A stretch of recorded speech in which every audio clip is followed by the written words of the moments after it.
Good morning. हम लोग rational number के चैप्टर को स्टडी कर रहे थे। चैप्टर 3 है नाइन्थ क्लास में। नाइन्थ क्लास की इस चैप्टर में रैशनलाइजेशन चैप्टर में हमने आपको 2 पार्ट प्रोवाइड कराए, जिसमें रैशनलाइजेशन का इंट्रोडक्शन और रैशनलाइजेशन से रिलेटेड कुछ बातें थीं। What is radical, what is surd और तमाम चीज़ें भी हम लोगों ने चर्चा की हैं। उसको आप प्रीवियस वीडियो में जाके देख सकते हैं अगर नहीं देखा है तो। आज हम लोग क्लास 9th में इस चैप्टर में बात करेंगे सिंपलेस्ट फॉर्म ऑफ रेडिकल्स। तमाम क्वेश्चंस आपको मिलेंगे जिसमें कहा जाएगा सिंपलेस्ट फॉर्म में कन्वर्ट करिए या सिंप्लीफाई करिए। तो उस क्वेश्चन से रिलेटेड कुछ महत्वपूर्ण बातें, इंपॉर्टेंट बातें आपसे मैं कर लेता हूं। सबसे ज़रूरी बात ये होगी जानना कि सिंपलेस्ट फॉर्म क्या होता है, वो मैंने प्रीवियस वीडियो में आपको बताया है। जैसे कि ये आप देख रहे हैं nth रूट ऑफ ए। सबसे पहले तो ये समझना होगा कि इसको हम लोग क्या कहते हैं, इसी को हम लोग कहते हैं रेडिकल। ये जो नंबर का फॉर्म दिख रहा है, इसी नंबर के फॉर्म को जिसको हम रीड करते हैं nth रूट ऑफ ए, ये रेडिकल होता है। इस नंबर के फॉर्म को रेडिकल कहते हैं। जैसे हमने पी बाई क्यू फॉर्म को रेशनल कहा हुआ है पीछे छोटी क्लास में। तो रेडिकल अगर ये है तो इसमें छोटी सी बात ये समझनी होगी, यहाँ पर ऑर्डर क्या है, ऑर्डर ऑफ रेडिकल। एक बात और है, रेडिकल को ही सर्ड्स भी कहते हैं। तो कुछ जगहों पर आपको सर्ड्स लिखा हुआ मिलेगा SURDS। तो आप चाहे रेडिकल वर्ड बोलो चाहे सर्ड्स वर्ड बोलो, दोनों एक ही बात है, ध्यान दीजिएगा, कन्फ्यूज़न नहीं है बिल्कुल भी। ऑर्डर ऑफ रेडिकल की अगर हम यहाँ बात कर लें तो ये जनरल फॉर्म है। इसी के अकॉर्डिंग अगर हम बात करें कि इसका रेडिकल का ऑर्डर क्या है, तो ऑर्डर ऑफ रेडिकल इस समय हमारा n है। ध्यान दीजिएगा, ये सब बातें जानना जरूरी है, क्योंकि सिंपलेस्ट फॉर्म के क्वेश्चन जब हम करेंगे तो वहाँ ऑर्डर क्या है पता होना चाहिए। तो यही हमारा जो n है, यही ऑर्डर है। फॉर एग्जांपल अगर मैं लिखूँ कि ये देखिए 5th रूट ऑफ 4, ये छोटा सा एक रेडिकल है। तो अगर मैं कहूँ कि इस क्वेश्चन में ये अगर रेडिकल है तो इसका ऑर्डर क्या है, तो इसका ऑर्डर कितना है, 5। ये देखिए, ठीक है ना। तो 5th रूट ऑफ कुछ भी हो, कोई भी नंबर होगा वो रेशनल नंबर ही होगा। और ध्यान दीजिए, इरेशनल नहीं होता है ये। तो रेशनल नंबर है और उसका ऑर्डर। अब सिंपलेस्ट फॉर्म में क्या बातें ज़रूरी हैं, क्या चीज़ें जानना ज़रूरी हैं।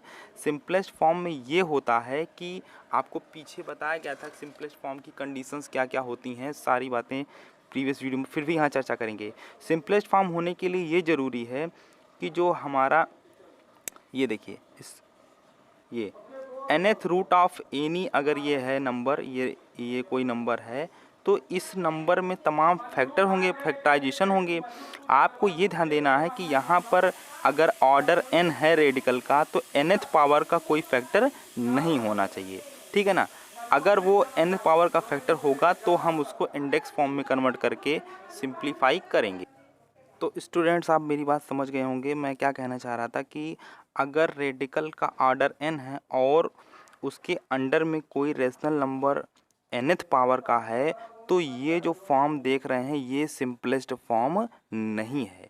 यही बात हमको आपको एक एग्जाम्पल के जरिए समझनी होगी कि ऑर्डर n अगर रेडिकल का है तो उसके अंडर में जो ये रेशनल नंबर लिखा होता है वो nth पावर का नहीं होना चाहिए। और अगर वो है तो रेडिकल तो है, बट वो सिंपलेस्ट फॉर्म में नहीं है।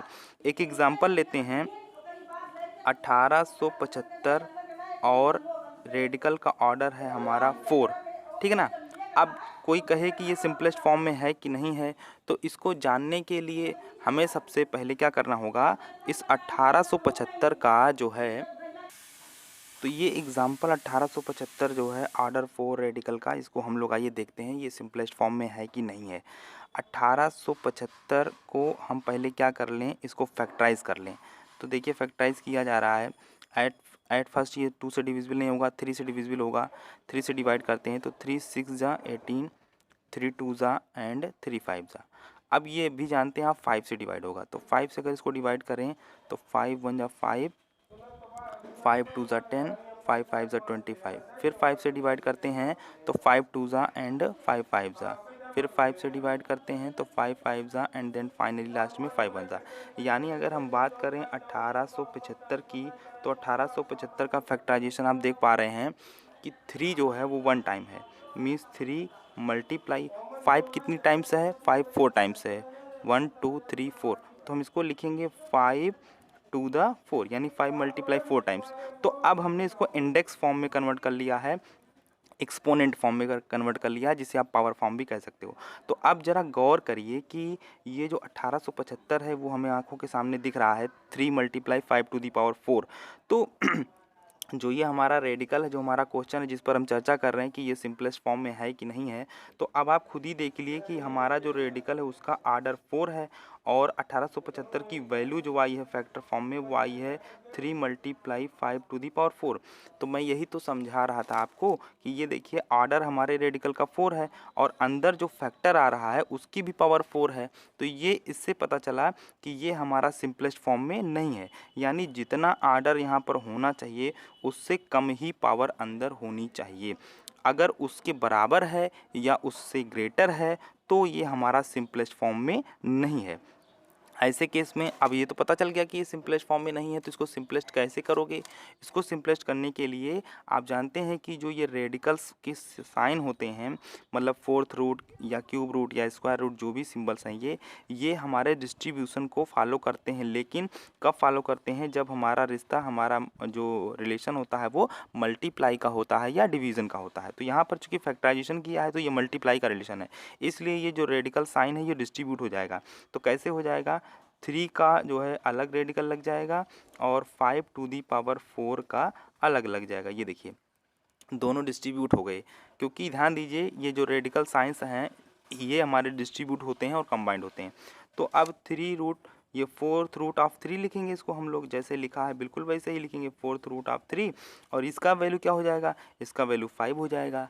इसका वैल्यू 5 कैसे हो जाएगा आपको समझ में आना चाहिए कि एक छोटी सी बात यहाँ पर कि हमने बताया था आपको nth रूट ऑफ a अगर लिखा जाता है तो इसका एक्सपोनेंट फॉर्म क्या होता है? a to the power 1 upon n। nth root of a अगर लिखा है तो इसको एक्सपोनेंट फॉर्म में कन्वर्ट करेंगे तो क्या लिखेंगे? a to the power 1 upon n। तो अगर इसको हम सिंप्लीफाई कर रहे हैं तो ये देखिए हमारा जो है 5 टू दी पावर 4 है। अब 5 टू दी पावर 4, ये चीज़ आप ध्यान दीजिएगा, ये फैक्टराइजेशन में रफ कर देता हूँ। तो यहाँ पर जो है 5, ये अभी जो चर्चा हुई आपसे थोड़ी देर पहले कि nth root of a, nth root of a लिखना है। तो nth रूट ऑफ a, इसका एक्सपोनेंट फॉर्म क्या होता है? a to the power 1 upon n होता है। ठीक, तो इस तरीके से अगर इसको आप सॉल्व करेंगे ये वाला मैटर, देखिए ध्यान से, तो लिखा हुआ है 5 टू दी पावर 4, ये बीच में लाइन ड्रा कर देता हूँ कन्फ्यूज़न ना हो, और ये 4 है। तो सिंपल सी बात है। अब ये पावर 4 आर्डर है तो क्या लिखोगे? 5 to the power 4 whole upon 1 upon 4। पहले अंदर वाला जो है वो बेस का काम करेगा, फिर जो हमारा रेडिकल का ऑर्डर होता है वो 1 अपॉन में लिखा जाता है। तो आप ध्यान से देखिए 5 टू दी पावर 4 और 1 अपॉन 4, ये 4 से 4 कैंसिल हो जाएगा तो फाइनली क्या आ जाएगा? 5 आ जाएगा। तो ये चीज़ समझनी है कि अगर ये और ये इक्वल हैं तो केवल जो हमारा नंबर है वही बचेगा, यानी 5 आ गया। तो ये जो देख रहे हैं ये हमारे 1875 फोर्थ आर्डर के रेडिकल का सिंपलेस्ट फॉर्म हो गया। तो इस तरीके से मैंने आपको समझाने की कोशिश की कि कैसे हम अपने क्वेश्चन में जो रेडिकल गिवन होगा कैसे पहचानेंगे कि वो सिंपलेस्ट फॉर्म में है या नहीं है, और अगर नहीं है तो उसको कैसे कन्वर्ट करेंगे। एक एग्जांपल के जरिए आपको समझाने की कोशिश की गई है। तो उम्मीद है ये क्वेश्चन आपको समझ में आया होगा। एक और एग्जांपल लेकर के इसको और क्लियर करते हैं कि कैसे और मैक्सिमम तरीके से हम सिंप्लीफाई उसको कर सकते हैं। अब जैसे एक क्वेश्चन और एग्जांपल के तौर पर हम लोग देखते हैं कि क्या लिखा है क्वेश्चन में। लिखा है सिंप्लीफाई करना है क्यूब रूट ऑफ 108। आप देख रहे होंगे क्यूब रूट ऑफ 108, इसको सिंप्लीफाई करना है, means we have to convert in simplest form. इसको क्या करना है? इसको हमें सिंपलेस्ट फॉर्म में कन्वर्ट करना है। कौन से फॉर्म में? सिंपलेस्ट फॉर्म में। तो अगर इसको सिंपलेस्ट फॉर्म में कन्वर्ट करना है तो अभी जो बताया था तरीका क्या कि सबसे पहले आप 108 का क्या कर लीजिए? फैक्टराइजेशन कर लीजिए। ये जानते हैं 2 से डिविजिबल है, 2 5 जा एंड 2 4 जा।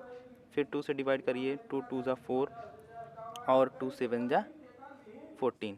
फिर ये 3 से डिवाइड होगा तो 3 9 जा एंड 3 से डिवाइड होगा 3 3 एंड 3 1 जा। ये देखिए, तो 108 को अगर हम एक्सपोनेंट फॉर्म में लिखना चाहें फैक्टराइज फॉर्म में तो क्या लिखेंगे? आप देख रहे हैं 2 कितनी बार आ रहा है? 2 बार, यानी 2 की पावर 2 मल्टीप्लाई 3 कितनी बार आ रहा है? आप देख रहे हैं 3 बार आ रहा है, यानी 3 टू दी पावर 3।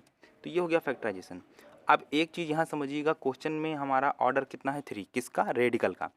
रेडिकल का ऑर्डर 3 अगर है तो अंदर फैक्टराइजेशन में पावर 3 से लेस ही आना चाहिए था, तब तो वो सिंपलेस्ट फॉर्म में होता। लेकिन चूंकि 3 यहाँ भी है और 3 अंदर भी आ रहा है, इसलिए ये सिंपलेस्ट फॉर्म नहीं है। तो अब हम लोग इसको सिंपलेस्ट फॉर्म में कन्वर्ट करते हैं। तो ये देखिए क्वेश्चन फिर से मैं एक बार लिखता हूँ, क्यूब रूट ऑफ 108।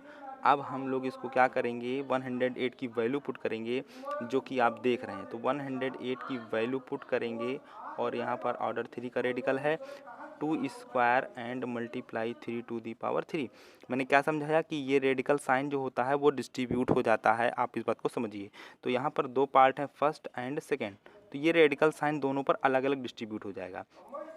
तो 2 स्क्वायर का ये देखिए अलग रेडिकल हो गया, मल्टीप्लाई 3 क्यूब का रेडिकल अलग हो गया, ये देखिए। अब आप जानते हैं कि ये और ये वैल्यू जब सेम होती है तो केवल हमारा ये अंदर का जो बेस दिखता है यही बचता है। अभी मैंने आपको सिंप्लीफाई करके बताया था, उसका रीज़न आप बगल में समझ सकते हैं। 3 टू दी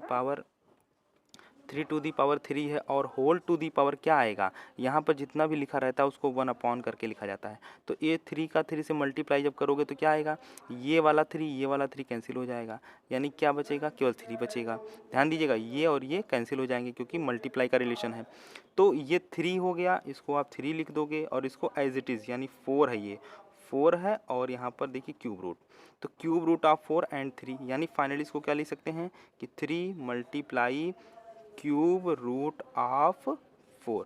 तो ये हमारे इस क्वेश्चन का, ये जो क्वेश्चन था उसका सिंपलेस्ट फॉर्म निकल करके ये आ रहा है, यही हमारा आंसर होगा। आंसर मीन्स क्या है, ये हमारा सिंपलेस्ट फॉर्म है, सिंपलेस्ट फॉर्म। तो उम्मीद है आपको ये बातें समझ में आ रही होंगी जिस तरीके से करना है। आप क्या करोगे, फैक्टराइजेशन कर लोगे, किसका, अंडर रेडिकल की क्वांटिटी का। Cube root, fourth root, fifth root, कुछ भी हो, जो अंदर वाली क्वांटिटी होगी उसका हम फैक्टराइजेशन करेंगे और हम ये देखेंगे कि उसमें किसी भी फैक्टर की पावर हमारे ऑर्डर से ज़्यादा तो नहीं हो रही है। तो अगर वो ज़्यादा है या उसके बराबर है तो हम उसको इस तरीके से सिंपलेस्ट फॉर्म में कन्वर्ट कर लेंगे। तो सिंपलेस्ट कैसे किया जाता है ये आपको समझ में आएगा। अच्छा, एक क्वेश्चन और ले लेते हैं ताकि और अच्छे से क्लियर हो जाए। लास्ट क्वेश्चन बताने से पहले स्टूडेंट्स, मैं आपको एक बात और बताना चाहूँगा। छोटी सी बात ध्यान दीजिएगा, तमाम सिंप्लीफिकेशन में ये बातें आ सकती हैं।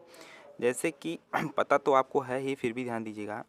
अगर मान लीजिए कि 2 रेडिकल्स हों और सेम ऑर्डर के हों, जैसे यह देखा आपने nth रूट ऑफ a और इसका मल्टीप्लाई हम कर रहे हैं nth रूट ऑफ b, यानी कि ऑर्डर अगर सेम है, यहाँ देख लीजिए इसका भी ऑर्डर n है, इसका भी ऑर्डर n है, बट अंडर क्वांटिटीज़ अलग अलग हैं। तो ऐसे केस में हमें ध्यान देना है कि चूंकि ये मल्टीप्लाई से अटैच है तो मल्टीप्लाई डिस्ट्रीब्यूटिव भी होता है और कंबाइंड भी कर लेता है। इसका मतलब इसका फाइनल रिजल्ट क्या हो जाएगा, मल्टीप्लाई है तो ये जो अंडर क्वांटिटीज़ हैं इनका मल्टीप्लाई हो जाएगा a इंटू बी और then whole to the power same order का रेडिकल हो जाएगा। मीन्स ये देखिए, समझ रहे हैं, ये बहुत छोटी चीज़ है मगर बहुत ज़रूरी बात है। जैसे एग्जांपल के तौर पर मैं आपको समझाऊं, जैसे यहाँ लिखा हो कि cube root of 5 multiply again, लेकिन सेम ऑर्डर का होना चाहिए, क्यूब रूट ऑफ 2। ये देखिए, अब दोनों के रेडिकल्स में क्या सेम है, ऑर्डर सेम है। ऑर्डर का सेम होना ज़रूरी है, तभी ये जो प्रोसेस, ये जो रूल हम समझ रहे हैं वो फॉलो होगा। तो यहाँ क्या हो जाएगा, अब सेम ऑर्डर है तो पहला काम तो आप ये करिए, जो ऑर्डर है ऐसे ही लिख दीजिए। फिर यहाँ का अंडर क्वांटिटी क्या है 5, यहाँ की अंडर क्वांटिटी क्या है 2, तो यहाँ क्या लिखना है 5 मल्टीप्लाई, जिसको आप डायरेक्टली 10 लिख सकते हो। मीन्स हमारा जवाब हो जाएगा क्यूब रूट ऑफ 10। ये छोटी सी चीज़ है मगर ध्यान देना होगा, ठीक है ना। सिंप्लीफिकेशन करते समय ये ध्यान देना है, ऑर्डर कितना है इससे नहीं मतलब है, ऑर्डर सेम होना चाहिए। अगर ऑर्डर सेम है तो वो कंबाइंड हो जाएंगे, जिस तरीके से यहाँ कंबाइंड कर रहे हो उसी तरीके से फैक्टराइज भी करते हो, मीन्स डिस्ट्रीब्यूट भी करते हो। तो ये छोटी सी चीज़ ध्यान देना, यानी अगर लिखा हो 6 और ऑर्डर हमारा कुछ भी हो, जैसे मान लीजिए 3 है, तो हम इसको जिस तरीके से कंबाइंड कर रहे हैं उसी तरीके से डिस्ट्रीब्यूट भी कर सकते हैं। मीन्स इसको लिखा जाएगा 2 मल्टीप्लाई 3 एंड देन ये देखिए अब ये डिस्ट्रीब्यूट हो जाएगा, यानी क्यूब रूट ऑफ 2 हो जाएगा मल्टीप्लाई क्यूब रूट ऑफ 3 हो जाएगा। दोनों बातों को ध्यान देना है कि ये कंबाइंड भी होता है सेम ऑर्डर होने पर और डिस्ट्रीब्यूट भी होता है। तो डिस्ट्रीब्यूट अगर हो रहा है तो सेम ऑर्डर पे हो रहा है। 3 ऑर्डर का है तो 3 ही ऑर्डर पे जाएगा, ये फर्स्ट क्वांटिटी और ये सेकंड क्वांटिटी। अच्छा, ये डिवीज़न में भी होता है। एक बात ये भी ध्यान देना है कि ये सिर्फ मल्टीप्लिकेशन में ही नहीं होता, क्योंकि मल्टीप्लिकेशन और डिवीज़न दोनों में बातें होती हैं। अब जैसे जनरल फॉर्म में लिखना चाहूँ तो जनरल फॉर्म क्या हो जाएगा, इसका जनरल फॉर्म हो जाएगा कि nth रूट, ये देखिए nth root of a divided by nth root of b, ये।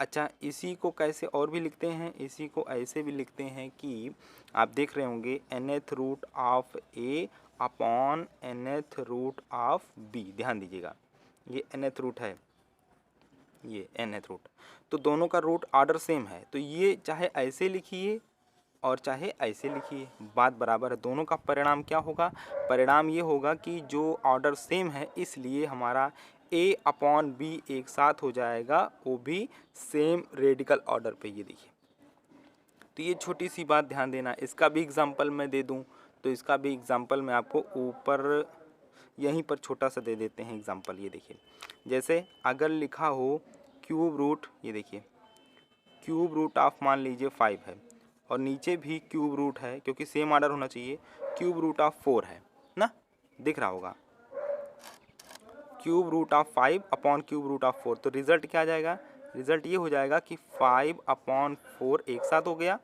और देन होल क्यूब रूट। ये देखिए, यानी कि ये जो क्यूब रूट था वो कंबाइंड हो गया, समझ रहे हैं ना, दोनों का ऑर्डर अगर सेम है तो कंबाइंड हो जाएगा, मीन्स एक साथ हो जाएगा। तो वही चीज़ है डिस्ट्रीब्यूट और कंबाइंड। अगर डिस्ट्रीब्यूट हो रहा है तो कंबाइंड भी हो सकता है और अगर कंबाइंड हो रहा है तो डिस्ट्रीब्यूट भी हो सकता है। ये छोटी छोटी बातें आपको क्वेश्चंस में बहुत हेल्प करेंगी। अगर ये बातें आप जानते हैं तो क्वेश्चंस आसानी से लग जाएंगे, अदरवाइज़ आप कहेंगे कैसे लगेगा, क्या प्लान होगा, तो आप बहुत परेशान हो जाएंगे। इन्हीं पर डिपेंड मैं एक छोटा सा क्वेश्चन लेना चाहूँगा जो देखने में लेंदी आपको लग सकता है, हमको लग सकता है, लेकिन वो लेंदी नहीं है। तो एक क्वेश्चन वीडियो के लास्ट में और देख लेते हैं और फिर आगे रेशनलाइजेशन में और पार्ट बाद में देखेंगे। क्वेश्चन आपके सामने ये रहा, simplify fourth root of 1260 means 1260 divided by fourth root of 2। तो ये क्वेश्चन है रेशनलाइजेशन से रिलेटेड चैप्टर में। तो इसको क्या करना है, सिंप्लीफाई करना है। तो मैंने अभी छोटा सा रूल आपको बताया था कि अगर दो रेडिकल सेम ऑर्डर के हों तो अगर बीच में मल्टीप्लाई हो तो भी कंबाइंड हो जाता है, या डिवीज़न हो तो भी कंबाइंड हो जाता है। फिर से मैं यहाँ एक बार लिखता हूँ, ये देखिए nth root of a divided by nth root of b। तो क्या रिजल्ट आ जाएगा, nth root of a upon b हो जाएगा, nth root of a upon b हो जाएगा। उसी बेस पर इस क्वेश्चन को हम लोग सिंप्लीफाई करने जा रहे हैं। तो ज़रा ध्यान दीजिए कि दोनों का आर्डर जब सेम है, मीन्स हमारा क्वेश्चन क्या बन चुका है कि fourth root of 1260 upon fourth root of 2। तो क्या हो जाएगा, ये कंबाइंड हो जाएगा, मीन्स दोनों के जो ऑर्डर हैं वो सेम हो जाएंगे। Fourth root of 1260 whole upon 2 हो जाएगा। ये देखिए, ये जो क्वांटिटीज़ थी वो कंबाइंड हो गई। भाई अपॉन है तो अपॉन फॉर्म में लिखोगे, मल्टीप्लाई होता तो मल्टीप्लाई में। अब आप इस 2 से इसको डिवाइड कर दीजिए तो क्या आएगा, फोर्थ रूट ऑफ, डिवाइड करिए, 2 6 जा, 2 3 जा एंड 0। अब ये है 630, 630। क्या करना है, फैक्टराइजेशन करना है, सिंपलेस्ट फॉर्म में कन्वर्ट करना है। तो यहीं पर देखिए कम फैक्टराइजेशन बगल में कर लेते हैं, 2 3 जा 6, 2 1 जा 2, 2 5 जा। अब ये 3 से डिवाइड हो रहा है, 3 1 जा 3, 0 3 5 जा, फिर 3 से डिवाइड हो रहा है, 3 3 जा एंड 3 5 जा। फिर आपका ये 3 से डिवाइड नहीं हो रहा है, 5 से हो रहा है, 5 7 जा एंड 7 1 जा, देख रहे हैं। तो अब इसको हम लोग क्या लिखेंगे, इक्वल, इक्वल हम लोग लिखेंगे फोर्थ रूट ऑफ। देखिए यहाँ पर क्या है, ये 2 है एक बार, 3 कितनी बार है, 2 बार, और 5 एक बार, 7 एक बार, ये देख। तो सॉरी स्टूडेंट्स, एक छोटी सी गलती हो गई क्वेश्चन में लिखने में। यहाँ पर 6 नहीं है, यहाँ पर है 1250। तो ये देखिए हमने 1260 गलती से लिख दिया है, इसको सुधार लेते हैं।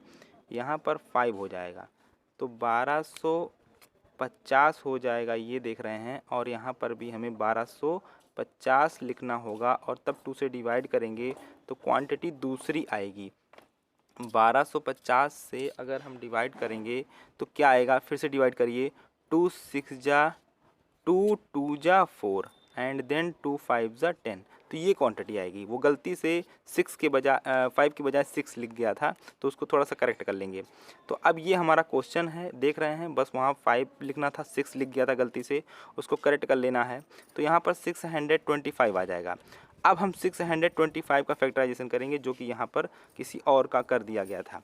तो 625 का फैक्टराइजेशन कीजिए ज़रा, तो ये 5 से डिवाइड होगा। वैसे भी आप जानते हैं ये 5 का मल्टीप्लाई 4 टाइम होता है, 1 2 5, फिर 5 से डिवाइड करेंगे तो फिर आपका 25 आएगा, फिर 5 से डिवाइड करेंगे तो 5 आएगा, फिर 5 से डिवाइड करेंगे तो 1 आएगा, यानी 625, यानी 625 का अगर हम फैक्टराइजेशन करेंगे तो 5 कितनी टाइम्स आएगा, 4 टाइम्स, यानी क्या लिखना है, 5 4 टाइम्स। ये देखिए, तो अब ये और ये दोनों सेम हो गए, तो क्या आंसर आएगा, केवल ये आएगा। कैसे आएगा ज़रा देखिएगा, अंदर की क्वांटिटी क्या है, 5 टू दी पावर 4, ऑर्डर क्या है 4, तो मैंने क्या समझा है, जब उसको एक्सपोनेंट फॉर्म में कन्वर्ट करते हैं तो 1 अपॉन करके लिखते हैं, 4 से 4 कैंसिल हो जाएगा, फाइनली क्या आ जाएगा, 5 आ जाएगा। तो इस तरीके से हमारे इस क्वेश्चन का जवाब क्या आएगा, 5 आएगा। फिर मैं कह रहा हूँ nth रूट ऑफ a का एक्सपोनेंट फॉर्म ध्यान होना चाहिए, a to the power 1 upon n होता है। a means under radical quantity, यहाँ पर a का रोल कौन कर रहा है, 5 टू दी पावर 4 कर रहा है, n का रोल कौन कर रहा था, 4 कर रहा था। तो जब ये 4 और 1 अपॉन 4 मल्टीप्लाई होंगे तो आप भी जानते हैं कैंसिल हो जाएगा और 5 ही आंसर आएगा। इस तरीके से तमाम क्वेश्चंस के सिंप्लीफिकेशन को हम देखेंगे।